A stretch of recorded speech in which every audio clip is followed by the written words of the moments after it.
Bien le bonjour mesdames et messieurs et bienvenue sur Les Alpes. On a fait récemment une vidéo sur l'Alouette 2 qui a visiblement pas trop mal marché parce que vous avez pété les 10 000 vues en même pas un mois. Et du coup on a discuté avec les propriétaires et on est passé sur un standing un peu plus haut comme on vous avait discrètement caché dans la vidéo de l'Alouette 2. On est passé sur un lama. Attends, pardon, on est passé sur 2 lamas parce que du coup un ça suffisait pas. Voilà. Et pour bien débuter cette vidéo, on va commencer par parler de l'histoire de cette fabuleuse machine, de cette légende qui commence en 1958 à la SNCAZ avec en fait une modification de l'Alouette 2, donc l'hélicoptère qu'on a précédemment présenté sur la chaîne. Et en fait ils ont fait un démonstrateur avec une nouvelle mécanique, surtout un nouveau moteur, pour pouvoir faire un vol record de 10 000 mètres. Donc au final c'était même pas un prototype à ce stade-là, c'était un démonstrateur en fait. C'était un démonstrateur, ouais, tout à fait.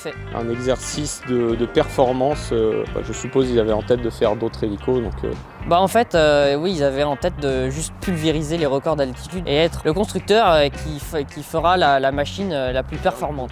Et d'ailleurs on verra par la suite, se peut qu'à la fin ce soit carrément transformé en concours de qui c'est qui est la plus grosse. Et donc pour en revenir à l'histoire de ce lama, c'est en 1960 que donc Sud Aviation, anciennement donc la SNCAZ, ressorta les plans des cartons à la suite d'un appel d'offres de l'armée indienne qui demandait à avoir une machine capable de performer en altitude, donc à environ 6000 mètres avec une bonne charge et une bonne autonomie en vol. Ouais, parce que vous ne serez pas sans savoir qu'en Inde, pas loin, il y a la chaîne de l'Himalaya. Et que c'est compliqué d'opérer dans ce genre de milieu. Puis sans rappeler que la situation géopolitique en Inde dans ces années-là était quelque peu compliquée, donc voilà. On se demande aussi si c'était pas aussi pour aller se taper dessus avec les pays voisins. Mais ça n'a jamais été confirmé, je crois que c'était fait pour la guerre, à la base c'était pour la haute altitude. Alors de ce que j'ai vu, c'était sur le lama était beaucoup utilisé en Inde sur un glacier. Alors je ne saurais pas trop prononcer le nom de ce glacier, c'est une guerre de territoire entre l'Inde et le Pakistan.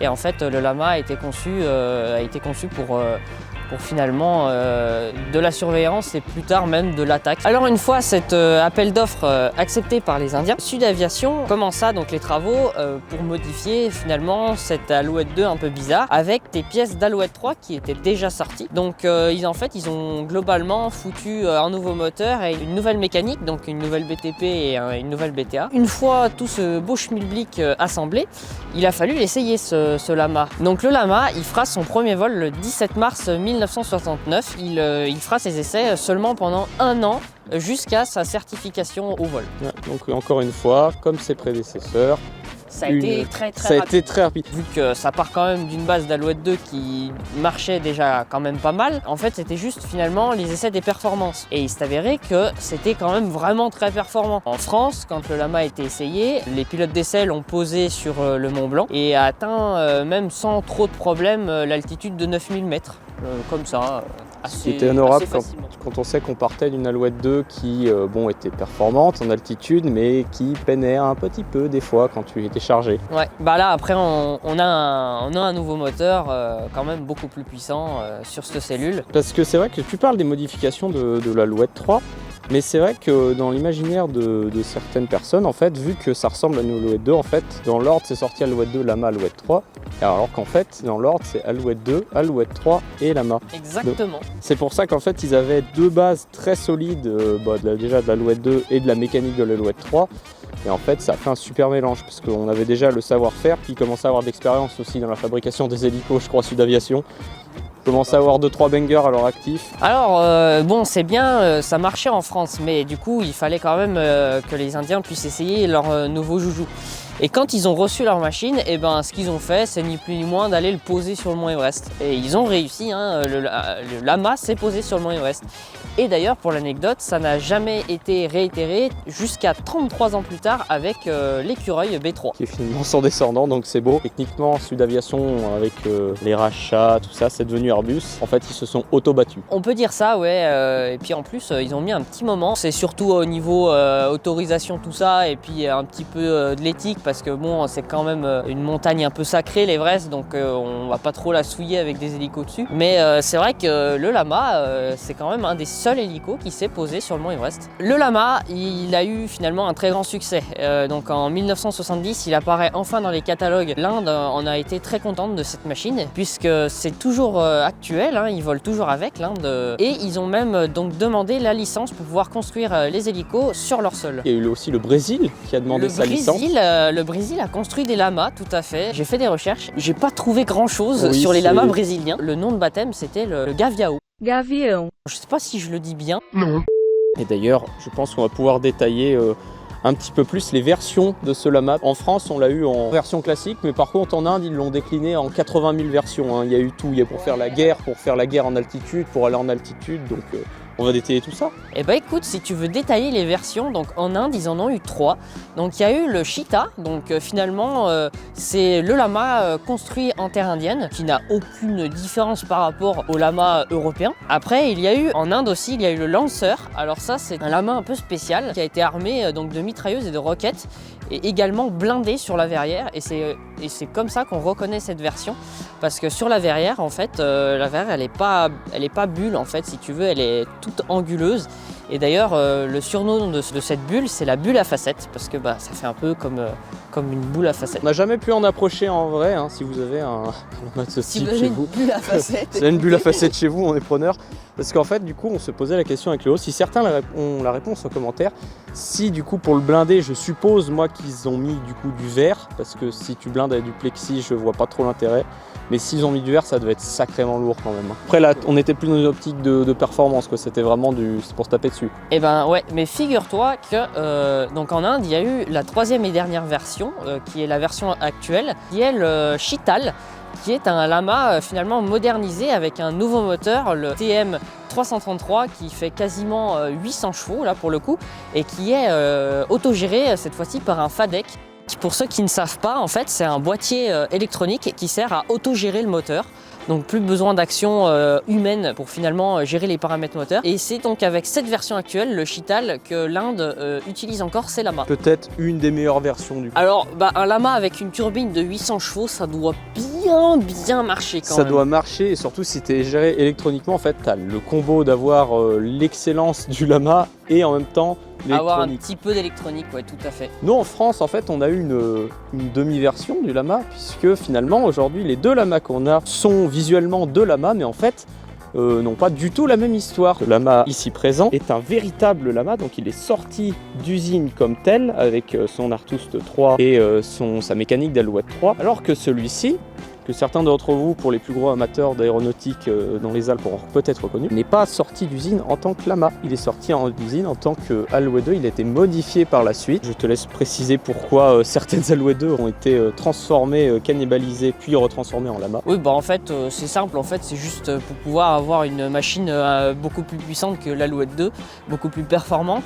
Et finalement, donc celui-ci, pour ceux qui l'ont reconnu, hein, c'est donc anciennement le Bift. Voilà.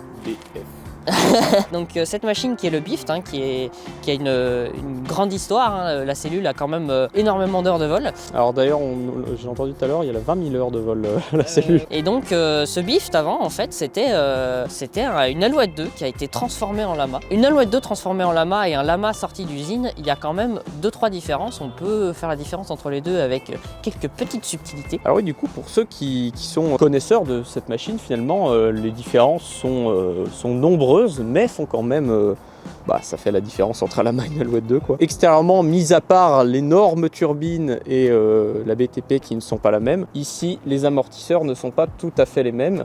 Parce que là, en fait, on a des amortisseurs plus gros. Et surtout, on en a 4 comparé à l'Alouette 2 qui n'en a que 2. Donc l'Alouette 2, en fait, n'a pas cet amortisseur-là, n'a pas cette grande barre qui vient juste devant. Ces amortisseurs-là, autant pour le lama que pour l'Alouette 2, sont surtout là pour limiter l'effet de résonance. Petit secret pour ceux qui ne sauraient pas différencier, parce que là, extérieurement, ce sont parfaitement deux lamas. Mais si vous voulez savoir que c'est une Alouette 2 qui a été transformée en lama, vous regardez du côté de la porte, et si le maintien de la porte, en fait, la porte ne pouvait s'ouvrir qu'à 90 degrés, eh bien, ça veut dire que c'était une ancienne Alouette 2, puisque les lamas n'ont pas cette modification. Ils se sont rendus compte que mettre la porte à 90 degrés, c'est complètement con. Voilà, tu ne pouvais pas l'ouvrir plus que ça. En plus, ça te fait une prise au vent de ouf. Dès qu'il y avait un peu de vent, ça abîmait quand même pas mal la porte. Donc, Pourquoi ouvrir ta porte à 90 degrés quand tu peux l'ouvrir complètement ? Je sais pas. Il y en a une autre, c'est l'emplacement de la batterie. Parce que sur les Alouettes 2, en fait, la batterie, elle est derrière le réservoir, tandis que dans le Lama, elle est sur le nez là. Donc, En dessous de la clim. Voilà, en dessous de la fameuse clim qu'on en a parlé dans la vidéo de l'Alouette 2. Alors d'ailleurs, on parle de tous ces détails, mais bon, vous n'avez pas tous un Lama sous la main. On va parler d'un super projet.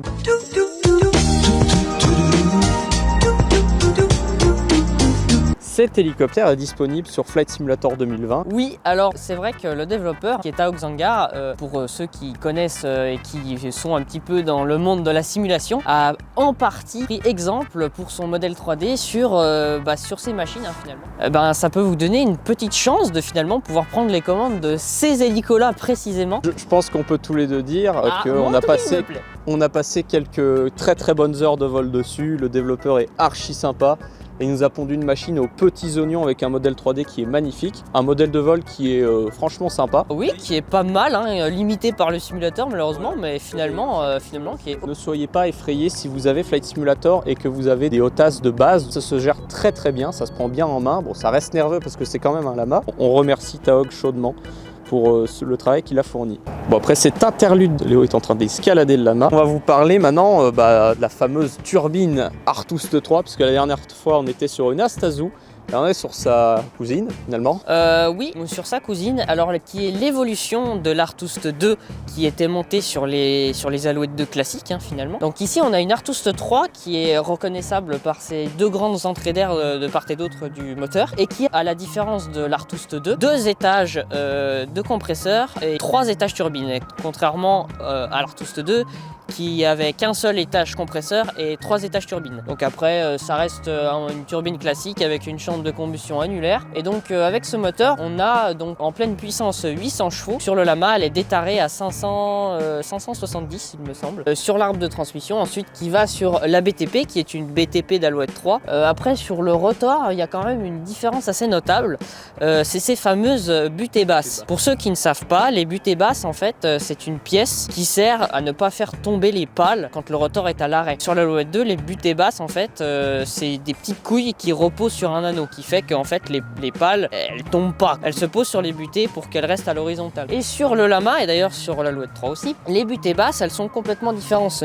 On perd un peu cette boule, cette petite couille qui repose sur un anneau. Là donc on a des butées basses qui s'effacent avec des ressorts, avec la force centrifuge pour avoir un plus grand battement avec les commandes de vol. Et d'ailleurs, tu pourras me suivre Tanguy. Ces butées basses, vu qu'elles s'effacent en vol, il y a un petit risque que les pales elles descendent trop et qu'elles viennent taper la poutre de queue. Alors du coup, ils ont installé en fait une espèce de protection. Une espèce de petite protection là en fait qui est là pour finalement au cas où si la pale elle descend un peu trop, protéger la transmission pour éviter en fait de tout simplement la couper en deux. Donc puisqu'on est finalement derrière l'appareil, pourquoi pas vous montrer le rack qui a rien à voir avec finalement un rotor anti-couple d'Alouette 2 puisque celui-là en fait il est dérivé de l'Alouette 3. Alors c'est pas tout à fait le même, on retrouve quand même le rotor arrière avec ces fameuses 3 pales iconiques du Lama. Et maintenant qu'on a passé tout en revue tout l'extérieur majoritairement, on pourrait vite fait épiloguer le fait que les deux Lamas ont des configurations différentes. Par exemple là on a 2 skis parce que on s'appelle pas les Alpins pour rien, c'est parce qu'on est dans les Alpes et qu'il y a de la neige. Et que celui là-bas a une configuration qui est très jolie, parce qu'il est équipé avec les petites pattes d'ours à l'arrière et il a aussi tout l'attirail pour le levage, sauf la bubble door. Sauf la bubble door, ouais. Alors la bubble door, finalement, il n'y a pas vraiment besoin de la mettre parce que en fait ça te bouffe de la vitesse.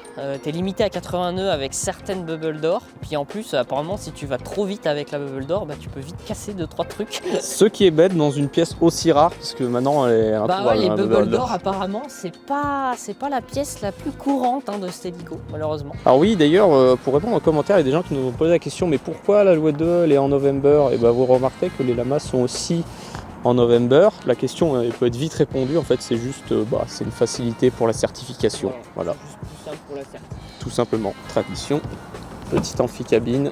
Bon alors d'ailleurs On remarquera que on a le même intérieur que dans le Alouette 2, presque, sauf que là on a des sièges cuir qui sont très mignons. Ouais, c'est pas encore les mêmes sièges. Alors par contre, à l'intérieur du Lama, niveau tableau de bord, c'est pas du tout la même chose que l'Alouette 2. Finalement, on retrouve beaucoup plus d'informations. Alors déjà, on peut voir que le tableau de bord, finalement, c'est une seule et même pièce, contrairement à l'Alouette 2 qui a cette espèce de rajout sur le côté. On a beaucoup plus d'instruments de bord, donc ici un horizon, des instruments de navigation et également un indicateur de pas complètement différent de celui de l'Alouette 2. Vous voyez qu'il est beaucoup plus complexe. Les pilotes l'utilisaient en fait pour pouvoir trouver la limitation de la turbine par rapport à l'altitude et la pression atmosphérique pour pouvoir en fait finalement ne pas cramer le moteur tout de suite. Tu pouvais calculer avec des petits trous comme ça que tu tournais. Tu pouvais calculer en fait la limite à laquelle tu pouvais aller. Je vais essayer de me prêter à l'exercice. Donc en fait, littéralement, tu deviens un FADEC manuel. C'est toi qui... Ouais, c'est presque ça. Alors là, on est à 10 degrés. Je ne sais pas trop à quelle altitude on est ici. On va dire qu'on est 1000 pieds. Ouais, à peu près, ouais. Plus, elle est 1500. Donc Z fois 1000, donc 1000 pieds, 10 degrés, 1000 pieds. Degrés, 1000 pieds. Best cruising alt. Normalement, là, c'est censé donner le pitch quelque part par là. Voilà, donc quand vous savez faire, ça prend 10 secondes. Mais quand vous avez deux couillons et que vous les mettez dans un lama, ils vont mettre 4 ans à le régler. Mais globalement, voilà. C'est un indicateur de pas encore plus précis. Encore plus précis et surtout quand on sait l'utiliser, pas comme nous, ouais, tout à fait. Et finalement, une autre particularité du Lama, c'est qu'on a un plafonnier. Finalement, tous les boutons de batterie qu'on avait au final au milieu sur l'Alouette 2 se retrouvent au plafond. Donc finalement, la batterie, maintenant la batterie, on la met on ici, donc pour tout allumer le bordel, finalement. Alors attends, parce que là, je filme ce plan, il est génial, parce que c'est la première fois que j'entends en horizon faire ce bordel. J'ai l'impression d'avoir démarré un mini lama. Ah ouais, non, en fait, dans l'horizon, si tu veux, t'as un gyroscope qui tourne très très rapidement. Et c'est pour ça que ça fait un bruit de l'espace-temps. Alors je vais laisser le temps de le charger bien correctement. T'as vu le bruit que ça fait quand même pour un horizon? En plus là, bon les gens ne le voient pas, mais actuellement j'ai le casque pour le son et tout, et je l'entends quand même sacrément fort. D'accord. Et normalement, alors là tu vois ton horizon il est toujours casse-gueule finalement. Et donc dans beaucoup de véhicules. Là tu vois il est encore un peu lent. Tu tires dessus et hop, ton horizon il fonctionne correctement. Et moi il y a mon instrument préféré qui est finalement très simple, c'est cette magnifique horloge Breguet en mouvement automatique. Et après bon il y a quand même des éléments communs à l'Alouette 2 et 3. Et d'ailleurs, tristesse, on n'a plus le petit gyrophare qui tourne, on en a un juste qui s'éclaire classique. Un truc qu'on peut dire, c'est qu'on a toujours ce système de clim à la con. Oui, parce que du coup les lamas, on a oublié de dire aussi que par rapport à l'Alouette 2, ils sont en train haut. Du coup pour descendre c'est un peu plus compliqué. On voit la casquette de Léo quand il ouvre. Attends. Coucou. Bonjour. Je suis là. Après au niveau de l'extérieur, ça reste une Alouette 2 et à l'intérieur, tout a la même utilité. J'entends le gyro dans ton micro. Ça fait un boucan du diable. Oui, parce que du coup, on vous a entendu, vous avez tous gueulé qu'on avait un son qui était pas beau, qui était complètement vrai. Maintenant, on a investi. Je vais parler de cette porte 20 secondes, on en fera une vidéo dédiée. Cet hélico a été de record d'altitude avec. Oui. Je parle de la porte, pourquoi? Parce que pour faire le record, pour gagner du poids, ils avaient mis une porte en carton. Alors, ils ont fait beaucoup de choses pour gagner du poids. Ils ont enlevé les portes, ils avaient mis une seule porte finalement en plexi et l'autre était en carton. Ils avaient enlevé le plan fixe. Le réservoir. Alors ils avaient remplacé le réservoir qui était finalement un réservoir de Lavalette. Alors il n'y avait pas de litres non plus, mais c'était Jean Boulet finalement qui a fait ce record et qui est parti avec environ 30 litres de kéro. Qui est rien du tout, parce qu'il faut se dire que ça boit quand même énormément ces turbines. Alors ils avaient modifié la sortie moteur et d'ailleurs ce record on en fera une vidéo parce que l'histoire est incroyable. On n'oublie pas la vidéo anecdote qu'on a fait sur qu'on avait promis dans l'Alouette 2. Parce qu'on vous a entendu, il y en a qui ont voulu, du coup, voilà, elle sera faite. J'en profite pour préciser ça, parce que je sais qu'on n'est déjà pas très actif, mais actuellement, pour organiser les vidéos, on n'en parle jamais, mais Léo est en Savoie, mais moi je suis pas du tout le temps en Savoie. J'ai autre chose plus haut ailleurs en France. Et du coup, quand je rentre, on se précipite pour faire les vidéos. Alors attends, je vais te demander juste de prendre la caméra quelques instants pour regarder la gueule que j'ai pour le tournage. J'ai vraiment cette tête depuis 3 heures. Du coup, c'est à cause de moi que s'il n'y a pas beaucoup de vidéos. Et c'est à cause de moi si le cadre est tremblant sur l'intro, parce que c'est Léo qui tient la caméra, parce qu'il a froid. Et j'ai vraiment très froid. Parce qu'on a oublié de préciser qu'on est arrivé ce matin à 9 h, il faisait 2 degrés. Le soleil était derrière cette montagne et on ne voyait rien.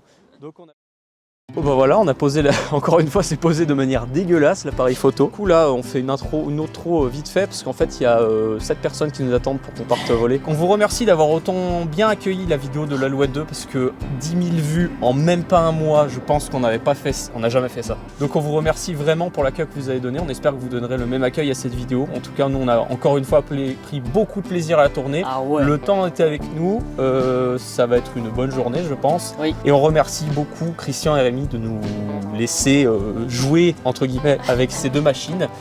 Ils ont une passion de l'hélico qui est vraiment, ils transpirent la passion de l'hélico et ils nous ont laissé à disposition leurs deux machines avec grand plaisir. D'ailleurs pour l'anecdote, c'est presque eux qui ont engagé le truc pour qu'on fasse la vidéo sur leurs hélicos. Peut-être une prochaine surprise. J'ai vu dans le hangar tout à l'heure, il y a un gros jambon rouge avec marqué sécurité civile dessus. Ouais, en vrai il me donne faim celui-là. En vrai il me donne faim. Ouais. Donc bon, à voir on pour vous une fera prochaine peut-être un petit sujet là-dessus, voilà.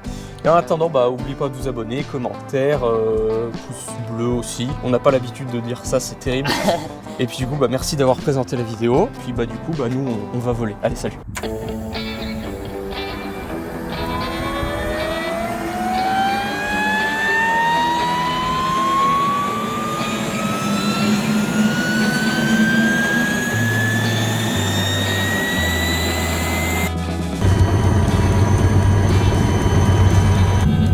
Ah, tu montes tout droit.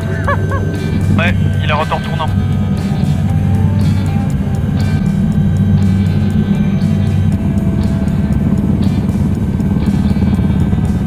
On est pas bien là? Oh, c'est une tonnerre. Merveilleux.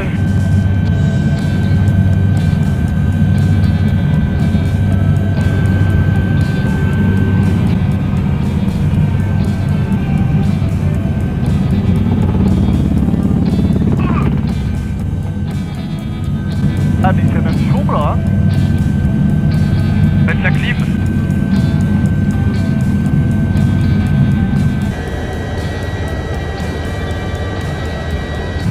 Et Dwarf Hero en plus on est quand même on est à plus 10 Hero hein.